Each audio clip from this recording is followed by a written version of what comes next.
네, 사랑하는 성도님들, 우리가 지난 이틀 동안 15장 말씀 계속 묵상하고 있고요. 15장이 길지요.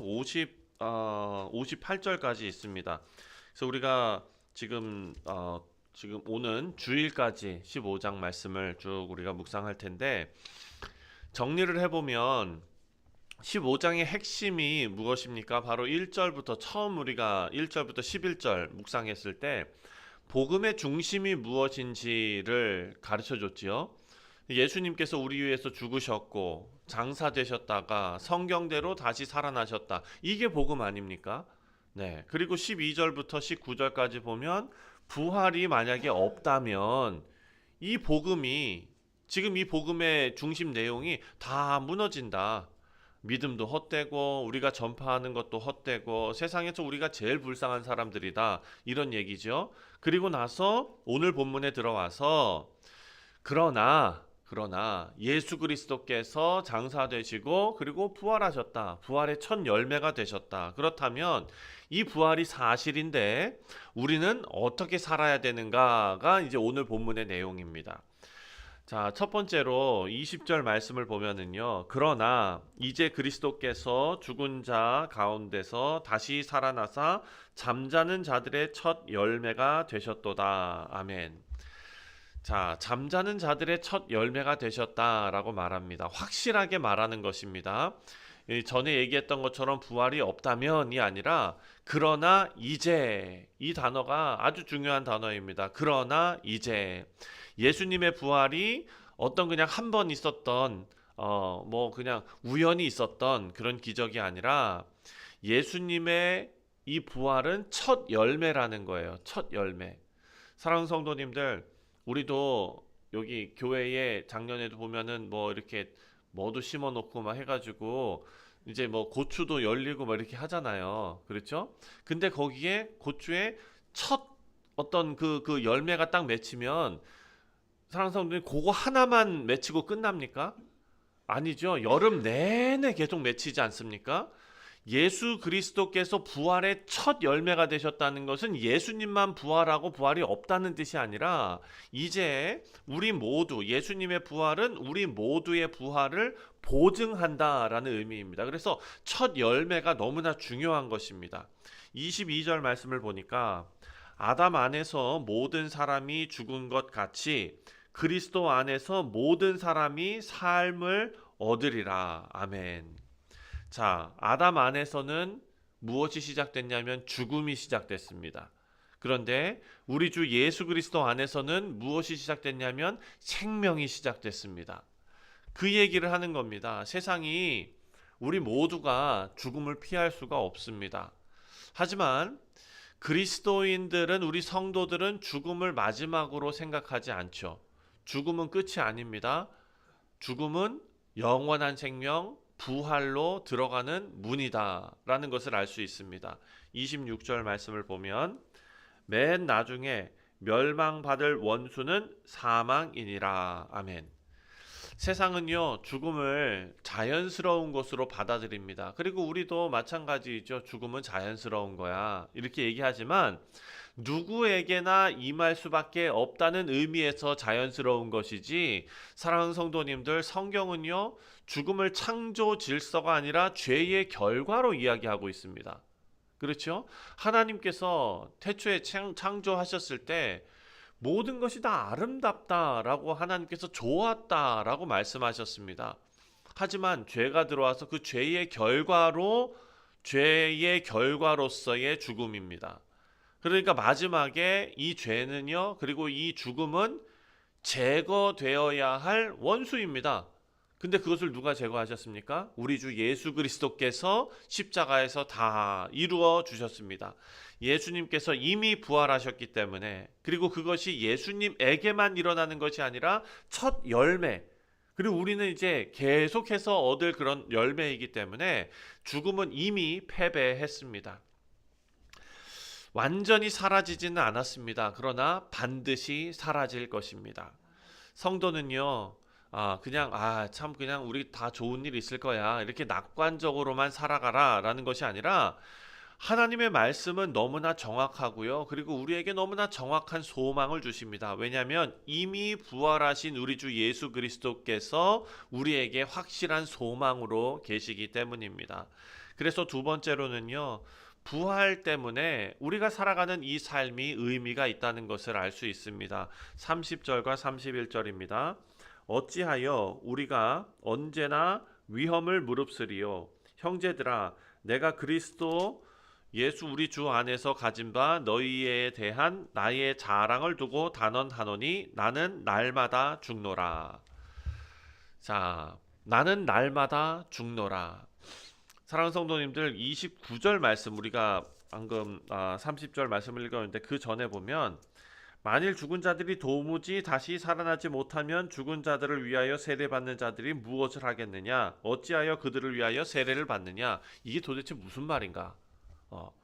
사랑하는 성도님, 이것은요 어렵게 생각할 이유가 없습니다. 뭐냐면 세례를 받고 그리고 뭐 성찬을 하고 우리가 교회에서 봉사를 하고 뭐 섬기고 선교를 하고 이 모든 게 부활이 없다면 무슨 의미가 있겠는가라는 말씀입니다. 그래서 바울이 자기 삶을 예로 들면서 뭐라고 얘기하냐면 나는 날마다 죽는다라고 말합니다. 나는 날마다 죽는다. 복음을 위해 날마다 죽음의 위험 속에서 살아가는 삶. 누군가 보면은 참 바보 같은 삶이고 누군가 보면 참 위험한 삶이지요. 사랑하는 성도님들, 그러나 바울이 실제로 매를 맞고 감옥에 갇히고 돌에 맞고 생명이 진짜 끊어질 만한 그런 경험을 다 했습니다. 복음이 바울로 하여금 그런 일을 하게끔 만들었는데 만약에 부활이 없다면 바울의 이런 모든 행동이 무슨 유익이 있었겠는가라는 것이죠. 그래서 32절 말씀을 보니까 내가 사람의 방법으로 에베소에서 맹수와 더불어 싸웠다면 내게 무슨 유익이 있으리요? 죽은 자가 다시 살아나지 못한다면 내일 죽을 터이니 먹고 마시자 하리라. 자, 부활이 없다면은요 세상 사람들 말이 맞습니다. 부활이 없다면 오늘 먹고 오늘 마시고 내일 죽는다. 진리의 말씀이고요. 그리고 내가 오늘 누릴 거 다 누리자. 사랑하는 성도님들, 그 기사를 보니까요 뉴스에 뭐라고 얘기하냐면 이제 노년의 어르신들의 생각이 바뀐대요. 옛날에는 내가 안 쓰고 내가 못 먹고 이래서 쟁여놓고 모았다가 자녀들에게 주고 가는 게 그게 내 평생의 그냥 소망으로 이렇게 생각하시던 분들이 이제는 아니다. 내가 잘못했다. 내 대에 다 쓰고 죽는다. 이렇게 하시는 생각으로 바뀌었다는 여론조사가 막 나와요. 뉴스에 그런 얘기가 많이 나옵니다. 사랑하는 성도님들, 만약에 부활 없으면은요 그게 맞는 거예요. 그렇죠? 근데 부활이 있으면은 자녀에게 물려주는 게 맞다는 뜻이 아니라 부활이 있다면 먹고 마시자, 내가 다 쓰자, 나 그냥 좋은 대로 다 살자 이런 생각이 우리를 사로잡으면 그것이 합리적이라고 생각하게 된다는 거예요. 그것이 합리적으로 느끼게 된다면 저 천국보다 여기가 더 좋다라고 생각할 수밖에 없다는 것입니다. 영원한 생명이 없는데 희생이 왜 필요가 있겠습니까? 헌신도 손해고 사역도 손해고 복음을 위해서 고난받을 이유도 없다는 것입니다. 그런데 부활이 있기 때문에 모든 것이 달라집니다.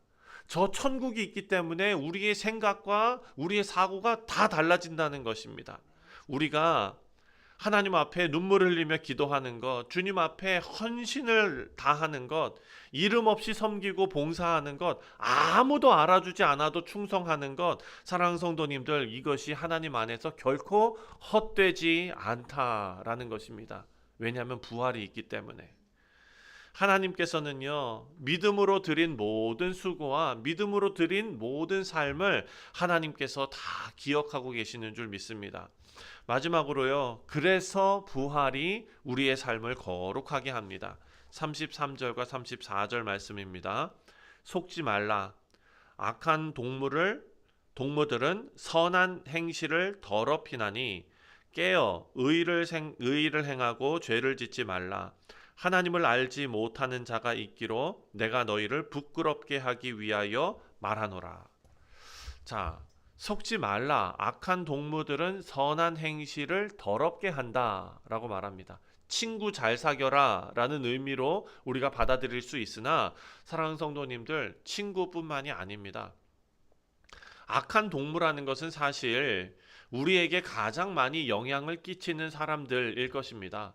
친구 따라 어디도 간다고 하지 않습니까? 강남도 가는데 그만큼 우리에게 영향력을 많이 끼치는 사람들이죠. 근데 사랑하는 성도님들, 생각해보면 이게 맞습니다.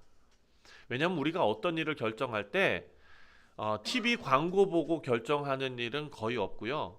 주변에서 내랑 가까운 사람이 뭐 써봐, 그거 쓰면 참 좋더라고 하면은 바로 귀가 그냥 솔깃해가지고 바로 사요. 예. 그게 뭐냐면은요, 우리에게 영향을 많이 끼치는 사람들의 말이 성경적이거나 진리에 기반하거나 하나님 나라를 위해서 동역하는 사람들이 같이 가는 어떤 그런 일이라면 너무나 너무나 선하고 아름다운 일이겠죠. 그런데 세상 속에서 푹 빠져가지고 세상의 어떤 그런 좋은 것들, 이런 것들만 계속 얘기하면, 사랑하는 성도님들, 돈 하는 사람 옆에 계속 같이 있잖아요. 그러면은 이 좀 약간 좀 비참해지는 경우가 있어요. 예, 저도 그렇더라고요. 옆에서 막 그냥 돈 얘기하는 사람들 있으면은, 야, 내가 진짜 이거 주의 종으로 나 진짜 이거 안 하고 딴 거 했으면 돈 잘 벌었을 수도 있을 것 같은데, 막 이런 자신감도 있고, 그렇게 못 벌었을 것도 같긴 하지만 그런 자신감도 생각나고 막 그래요. 그런데 저는 오늘 말씀이 정말 너무 의미가 있다는 게 뭐냐면, 사랑하는 성도님들, 친구가 잘못됐다는 게 아니고요, 거짓된 가르침이 우리의 삶을 무너뜨린다는 거예요. 우리의 삶을 무너뜨린다. 그러니까 부활을 믿지 않으면 점점 현재만 바라보기 때문에 내 삶이 비참해지거든요. 내 삶이 비참해진다는 것은요, 예수 그리스도께서 하신 모든 일들을 부정해 버리는 일이 되는 거예요. 그러니까 하나님 앞에 얼마나 죄송한 일입니까?